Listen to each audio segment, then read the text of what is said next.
spitting syllables, soliloquies so simple as these. It's Wreckin' and Rappin', a podcast with a purpose to save humanity and enlighten the dark. I'm your host, King Cooper. Shout out to Smokey, Brett the Hitman, Heart's Cat, R.I.P. It's time for the Wreck of the Week. What's wrecking King Cooper's week? Food poisoning. Over the last week, I've been suffering from illness, so this episode is going to be much different since I didn't have much time to prepare anything, really. I mean, I read a little, got a couple notes, but those won't be for this week. This will just be a conversation between the king and I. Get it? Get it? I am the king, and so king and I is me speaking to myself, which is what this show already is. So, oh yeah, the wreck of the week. My awful illness. My queen seems to think that it was E. coli. All I know about that is maybe it appears in spinach and Taco Bell or something like that is when I've heard the word again and again. But she is a medical professional, so understands that it was maybe seemed bacterial is what she said, and gave me an antibiotic, which quickly helped things move along. And boy, were things moving along in my body during that time. And so one of the reasons she thought it was more E. coli than food poisoning was that it lasted a couple days, where I suppose food poisoning only lasts about 12 hours, or at least the initial effects.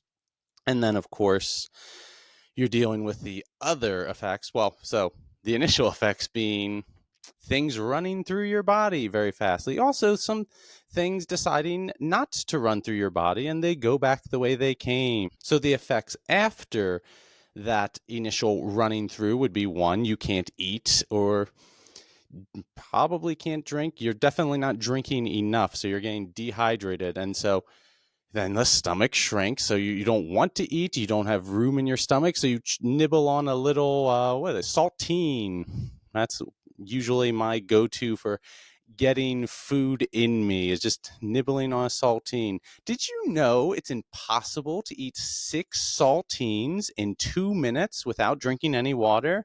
That's a scientific fact. I believe they proved it at UMT. I don't like to make I should call it a lie, but of course, I don't like to lie, lying is a sin, so heaven forbid. But I don't like to make exaggerations like that, and that's why I try and make it seem made up. The saying that it was a fact is the exaggeration. So I don't like to do that stuff because building trust and also, sinning. The reason I don't like to do it is, I don't know, it changes the perception of who I am. I mean, the king should always be honest. We've covered this sort of thing with Marcus Aurelius's Meditations to say what one is thinking. So the saltines was just a side note.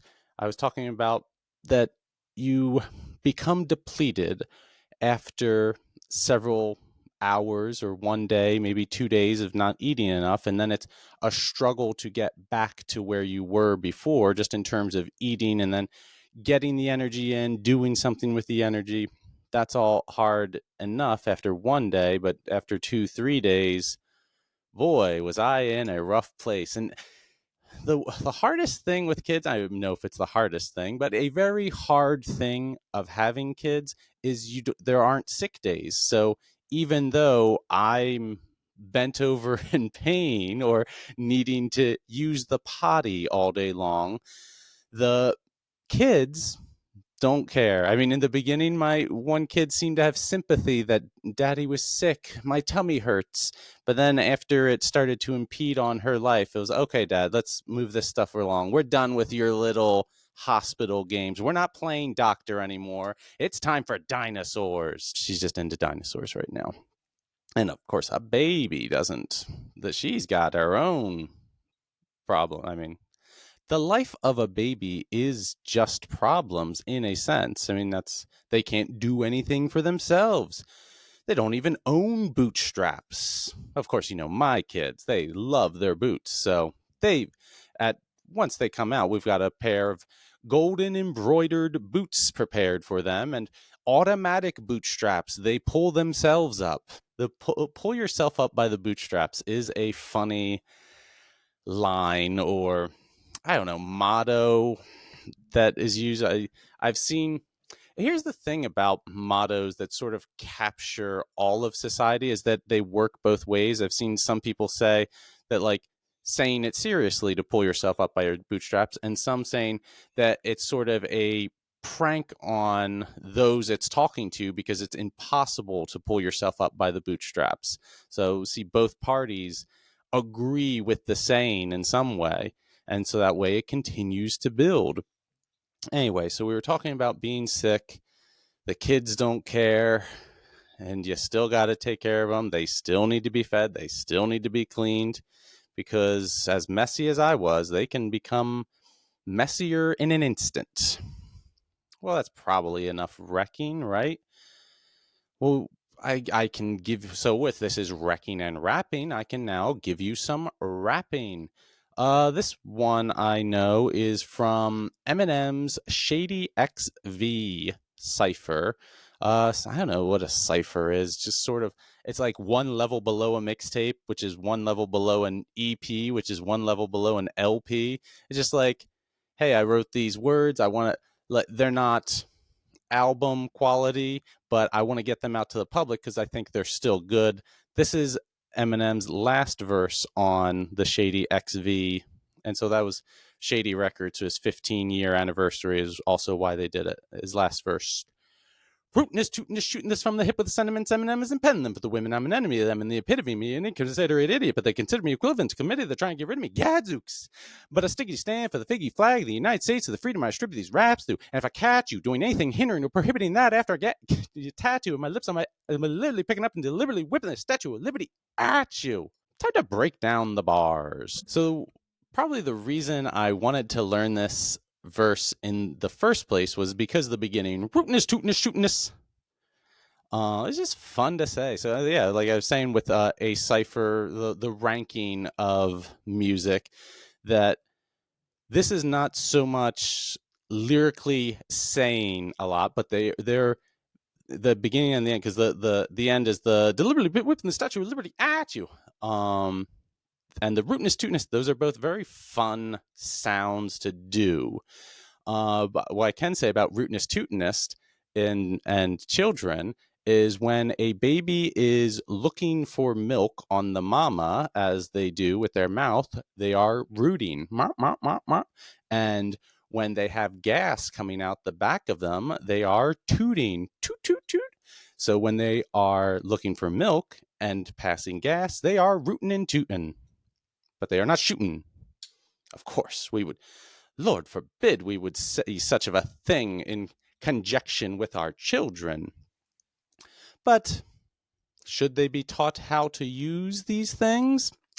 I don't know. So my thinking is that I am the weapon, but at the same time, do I want to turn my children into a weapon? That doesn't seem right. Maybe get them some claws that they could just put on. And so, but that is what a firearm is doing. It's just, you're just projectile claws. Poo, poo. Moving further with some lyrics. I mean, the next line says, Eminem isn't penning them for the women. So, of course, we've talked about this with a lot of big artists not knowing that they need to have sections for the ladies that are different, that they don't care about your quadruple dribble entendres, your dripple dribbling. I'm an enemy to them and the epitome of an inconsiderate idiot. Inconsiderate idiot is nice wordplay, but it's also saying it's a version of being humble, because we don't actually go around believing that we are the greatest, that is our Lord in heaven, but we want to exude that confidence. So he's calling himself a insulting name because nobody's going to be saying it to him, or else they'll get the pen. Diss tracks.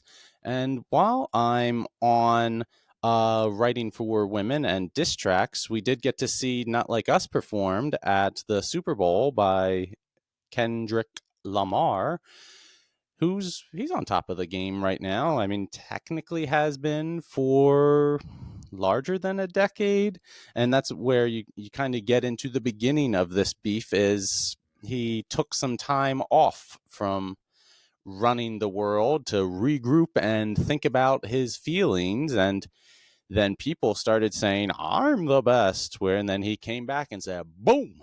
During his Super Bowl performance, there was a section where he slowed down and had some nice moving dance music for those who don't care about the blah, blah, blah, blah, blah, blah. And of course, just performing Not Like Us it's what we the people wanted. Of course, I've said it before that Ye said we were all excited about the takedown of Drake. So moving further through some lines talking about diseases I don't want to get into, passing those, but I stiggity stand for the figgity flag. So that's some more fun sounds of the United States and the freedom I distribute these raps through. And if I catch you doing anything or hindering, all right. So yeah, standing for the flag, United States. We stand. I won't get into the whole standing thing because I guess people for the referring to the national anthem of, I don't know when that was big going on, maybe 2017. That sounds ish about the timeline that people were caring about that. Where I always felt was kneeling is a sign of respect also. That's just what I thought. I don't have any sides on what people are doing, what people should do, because we do have our freedoms. You have the freedom to insult me, I have the freedom to walk away. It's that simple. It's not I have the freedom, well, I do have the freedom to destroy you, but then as we discussed on last week's Busta Rhymes, no man is free of consequences. So sure, I might destroy you. Well, certainly I would destroy whoever I go after, but there are second and third effects of that. Then their second generation will come back and hunt me down because one day I will turn into an old man, and that will be a young kid shooting claws out of their gloves. You know what I'm saying? And I mean, I'm pretty much done with the rest of that rap. And so we covered no man is free of consequences.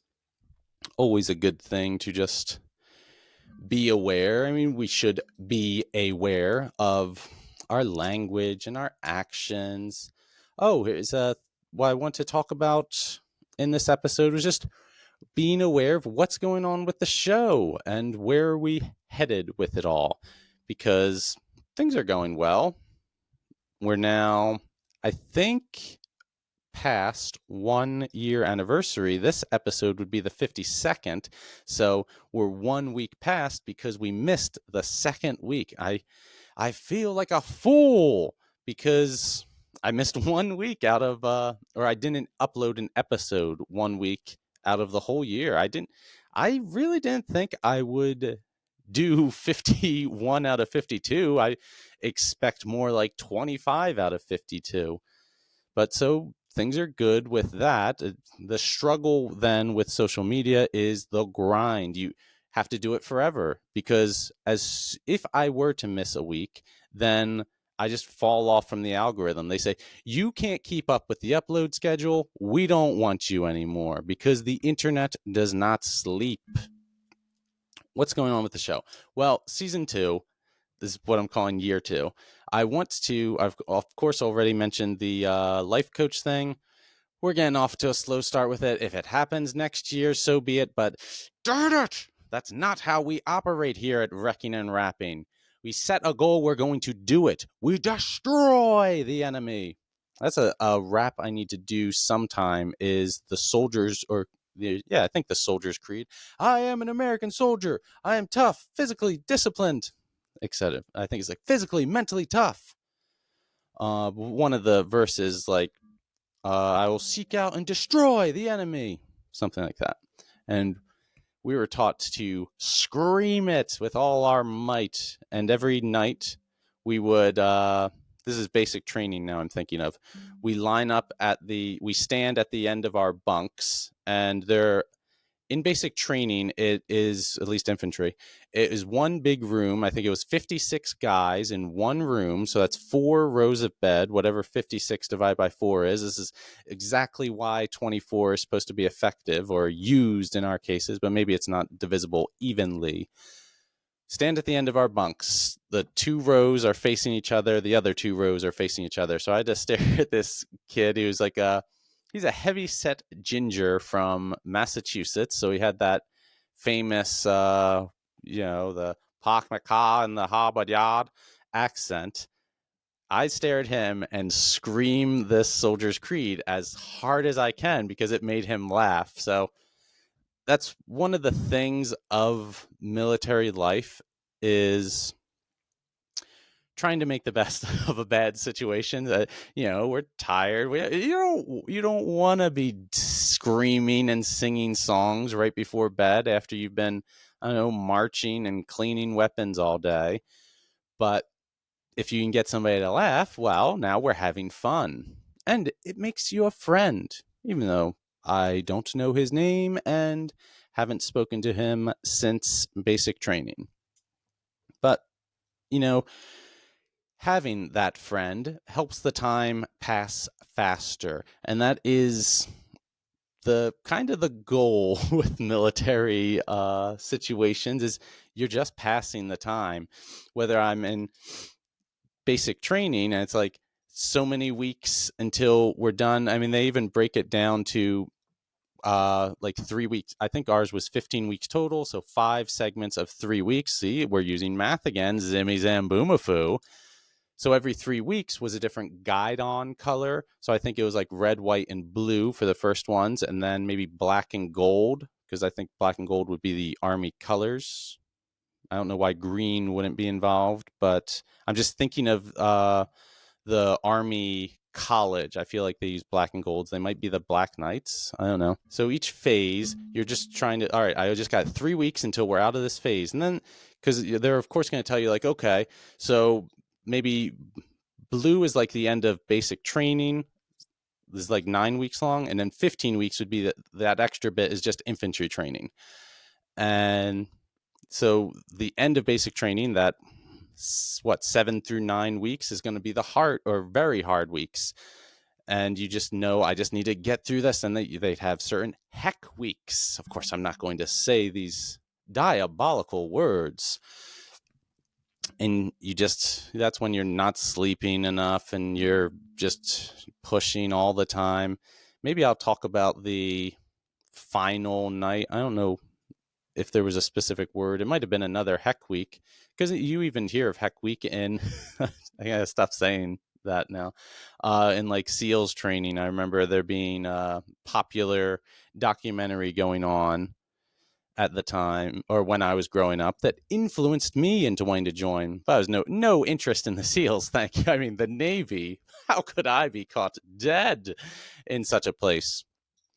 So you get through your 3 weeks and et cetera. But even as it gets down to the wire, like, okay, we got 3 wake ups until we go home, or it's like 2 days and a wake up. And that's how you're counting those final days. And then it becomes, you actually get active duty. And it's like, okay, I just got 3 years until my contract's up. And then 1 year passes and you re-enlist. Okay, I just got 3 years until my contract's up. And then you deploy, and it's like, okay, we just got this many months until we go home. And then they tell you, okay, this is the date that we're going home. All right, we just got 3 days and a wake up. And then 3 days later, they tell you, we've changed the date that we're going home. And then that's why you need to make each other laugh. Oh boy. But which is, this show, Wrecking and Rapping, my personality is then based on that situation of situations such as sitting in a guard tower for 12, maybe 16 hours with one other person, and you're just staring at desert. You gotta come up with some things to talk about. You gotta be interesting in some sort of way. Speaking of an interesting thing we should cover, I do have some Bible prepared, because some things that I think the show should always have is Wrecking and Rapping. but not just the show, but everything should, all that have breath should praise the Lord. So we should always have some Bible in the episodes. So let's read our Bible. Amen. Amen. Amen. Everybody knows I always reach for the Sermon on the Mount when I have nothing prepared. This is going to be Matthew chapter 7, verses 21 through 29, and that will be finishing chapter 7. Many will say to me in that day, Lord, Lord, have we not prophesied in thy name, and in thy name have cast out devils, and in thy name done many wonderful works? And then will I profess unto them, I never knew you. Depart from me, ye that work iniquities. Therefore, whosoever heareth these sayings of mine, and doeth them, I liken him unto a wise man, which built his house upon a rock. And the rain descended, and the floods came, and the winds blew, and beat upon that house, and it fell not. For it was founded upon a rock. And every one that heareth these sayings of mine, and do them not, shall be likened unto a foolish man, which built his house upon the sand, and the rain descended, and the floods came, and the winds blew, and beat upon the house, and it fell. And great was the fall of it. And it came to pass, when Jesus had ended these sayings, the people were astonished at his doctrine, for he taught them as one having authority, and not as the scribes. This is the word of the Lord. Going through some of that, so that was the end of the Sermon of the Mount, and that's why it says after he had finished, the people were astonished with his doctrine. I'll say that, covering that he spoke as one with authority, not as the scribe. So that's an interesting thing. And you could call me a scribe at this time, that I'm just studying these words, where, Jesus is God. He knows all, can do all, of course, speaks with authority. He knows what he's speaking about. But it is a difference in a person when they are preaching only what they're reading, which is good if we're preaching the Bible, but people talking about life experience, things happening in the world that if they don't have experience but are just talking about the words that they've read, then it's not really valuable. Because there's a problem of book smart versus street smart. That's what a scribe is versus somebody that has authority. The other line I wanted to cover was that the wise man is like that built his house on a rock. And the connection I want to make is Simon, known as Peter. I believe Peter is, the word means rock, and I believe Jesus says, like, you are the rock that I'll build my church on, something like that. So so Peter, the Bible, Jesus, building your life on this rock is a secure, safe place, is what it's saying. And the end of this also covered that people turning to the Lord are saying, like, I was talking about Jesus all the time. And it's like, maybe you were using that word, but you weren't preaching the gospel. You were using the word for your own gains. And that's where Jesus says, I never knew you. Because that was a line I covered recently, of that idea of Jesus saying, I never knew you, which is, I don't know, it's hard for people to accept. That there's kind of two things I want to talk about that's hard for people to accept. One, that if they preach the word of the Lord, or that if they say the Lord's name, that they're not saved. I mean, in some sense you could be, depending on the rest of your life, how you're living in that sense, because you only need to turn to the Lord to be saved. So, but if you just use the word and then decide, like, well, quote, now I'm saved, I can go do all these sins, like, you might do sins because you are weak and flawed, but you don't do sins because you think you're in the clear and now you can just run up a bad tab. And I forgot the other thing I was going to say about using the Lord's name. It might have been people using it for schemes of theirs, but it drew me back to the other thing I forgot to say, which is this, anybody that wants to complain about things being written, this is why it's written. I mean, I often use the hashtag ADHD,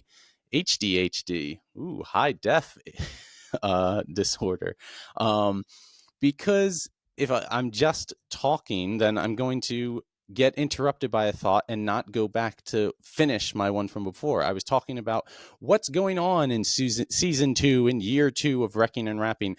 Well, all this around me, the backdrop, I want to change. I've got a new backdrop planned, and I've started piecing things together. I don't know exactly what I'm missing yet. When I look off to the distance, I'm looking at this backdrop. I'm sorry, camera, that I can't really show it to you because I don't trust myself to be able to get it back on the stand when I'm done. I want to make a new shirt. I had this. I won't tell you the idea for the shirt because, there are spies everywhere. They might take it. I want to make a beanie cap. So a new hat for the head over here. Although I don't know if the head, well, if I make a new hat, the head's going to be in the backdrop somewhere. Maybe just have it like a floating ghost. Who knows? We'll mess around with some things. But for that, the idea is a beanie cap for the shirt. So beanie cap with a crown basically on the bottom is the simple idea. For the shirt, I am still going to continue this 3/4 sleeves purple, and I'll have a new design on the top or the front.